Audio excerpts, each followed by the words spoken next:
Hello everyone, welcome back to my channel. আমি নুজহাত চলে এলাম তোমাদের জন্য আরও নতুন একটি গিফট আইডিয়া নিয়ে। আর এই গিফট বক্সটা কিন্তু খুবই ইজি, এটা তোমরা 10 মিনিটের মধ্যেই বানিয়ে ফেলতে পারবে।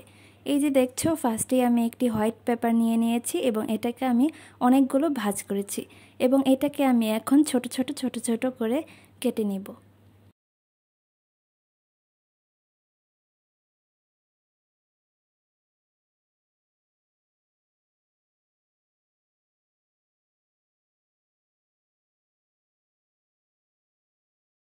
এরপর এই ছোট ছোট পেপারগুলোতে আমি কিছু মেসেজ লিখে দিচ্ছি। তোমরা তোমাদের ইচ্ছা মতো যে কোনো মেসেজ এখানে লিখতে পারবে।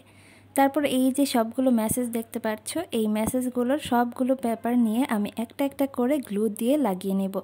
এটা তারপর একটি লম্বা একটি পেপার হয়ে যাবে, তোমরা দেখতে পারবে। এরপর আমি আমার গিফট বক্সটি বানিয়ে নিব। আর এই গিফট বক্স বানাতে কিন্তু কোনো প্রকারের গ্লু লাগবে না। এই যে দেখতে পাচ্ছ, আমি একটি ছোট্ট স্কোয়ার সাইজের পেপার নিয়ে নিয়েছি, 2টি পেপার লাগবে আমার। আর তোমরা যে সাইজেই নাও না কেন, সেটা কিন্তু অবশ্যই স্কোয়ার সাইজ হতে হবে, বা তোমরা যে রকম ইচ্ছা যে সাইজেই করো না কেন, মানে হচ্ছে চারদিকে সমান সাইজ থাকতে হবে। তারপর দেখতেই পাচ্ছ আমি এখানে দুইবার ফোল্ড করে নিয়ে এরপরে চারদিক থেকে আবার ফোল্ড করে নিচ্ছি।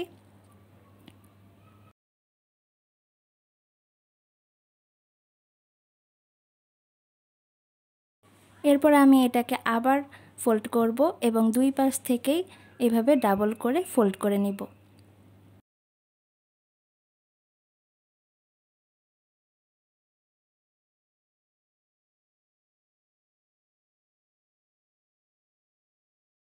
এরপর এক সাইজের একটি পেপারকে আমি উঠিয়ে তারপরে এই দুই পাশ থেকে এটাকে গ্লু ছাড়াই কিন্তু লক করে দিচ্ছি।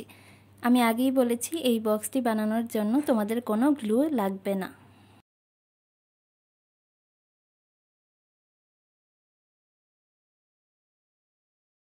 এই তো হয়ে গেল আমার বক্সটি। এরকম সাইজের আমি 2টা বক্স বানাবো।